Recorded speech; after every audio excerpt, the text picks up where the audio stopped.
Hi, welcome back to Cybersecurity for Everyone. I'm Dr. Charles Harry. We've been talking a lot about threat actors. And remember, threat actors are using vulnerabilities to exploit and achieve an end effect against a particular organization. And they can act either alone or as part of a broader collective. They leverage their skill and resources to achieve a specific end effect, and they're motivated by different things. So in our last episode, we talked about hobbyists. But in this episode, I want to turn our attention to criminal organizations. Who are they? They can be low level. These criminal organizations can be low level criminals utilizing very, very basic techniques, or they could be highly skilled hackers. They can also be highly resourced, and this is a big difference between the hobbyists and the criminal enterprises. Some of these criminal organizations are incredibly well financed. They can use both off-the-shelf capabilities, like what we find in a Kali Linux build, but they can also develop their own tools. They're likely to engage in activity that results in them earning some level of return. That is their primary motivation. We'll talk about that more in a second. They can act alone or as part of a broader criminal organization. And they might actually have connections to government and security organizations. This is a real differentiator between hobbyists and criminal organizations. Some criminal enterprises act in somewhat of a gray zone. They have connections back to their home governments or security organizations, and it makes it very, very challenging to do both the attribution and, frankly, to bring them to justice. And it's for that reason that the Federal Bureau of Investigation spends a lot of time and resources trying to identify and apprehend criminal organizations and individuals. So let's talk a little bit more about their motives. Well, as many of us would guess, criminal organizations are primarily motivated to conduct cyber attacks for financial gain. They can use a variety of techniques and tactics to engage in online fraud, extortion, or outright theft. In fact, international corporate spies or criminal organizations conduct industrial espionage, the stealing of corporate secrets. So what kind of tools do the criminal organizations potentially use to conduct these attacks? Well, just like with the hobbyists, they use Kali Linux in some cases, a lot of those off-the-shelf capabilities. And especially for things like conducting reconnaissance, a lot of those off-the-shelf capabilities are really quite useful. However, they also build their own tools for exploitation. So yes, they may use things that are fairly standardized, but they would also potentially utilize their own tools.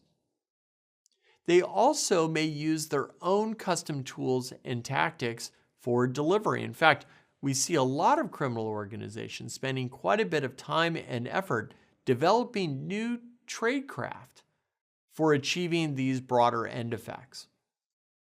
So what kind of attacks do we potentially see criminal organizations conducting?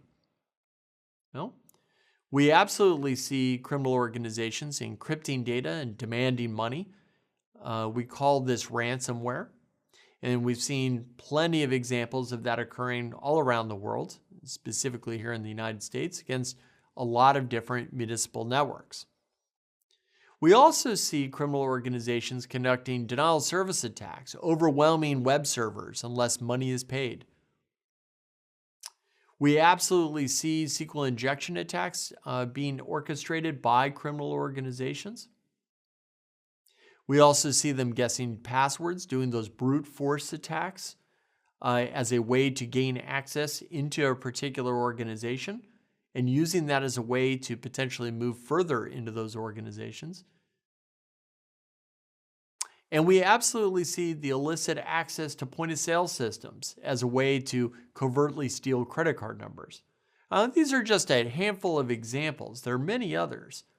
But there are a variety of different techniques and tactics that are leveraged by criminal organizations to achieve their end goals. So, one example is the Target Corporation.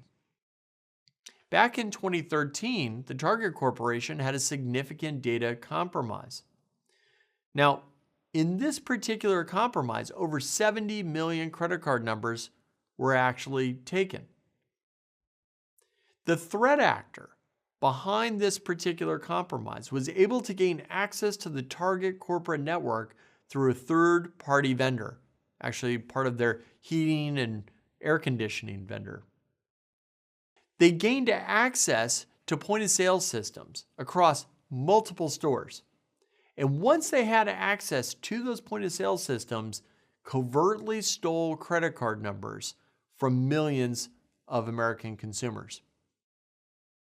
They were able to do so because they were able to install a piece of custom software known as Black POS on all of those various devices. And over the course of many, many months, they were able to compromise those 70 million credit card numbers. Pretty impressive. So who are some of these criminal hacking groups? Well, cyber criminals are found all over the world. And this is just a handful of examples. They include really colorful names like Wolf Spider and Skeleton Spider. One of the things you'll notice in this industry is that when we talk about threat actors, we tend to give them colorful names. But the important thing is that cyber criminal organizations vary in skill, the tools used, the effects that they achieve, and the relationship with their home government. So not all criminal groups have equal skill. Bottom line is, criminal organizations are looking to make a profit. So when we take a look at what cyber events are achieved by criminal organizations, they really do vary across a number of different sectors. Yes, we still see significant attacks going against professional services, those dentist's office and the accountants. But we also see significant attacks in the retail sector, hotel and hospitality. And the goal there is to gain access to data that they can later sell and make a profit.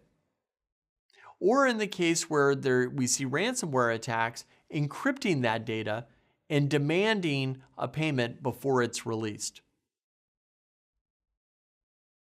So what can we take away from this particular episode?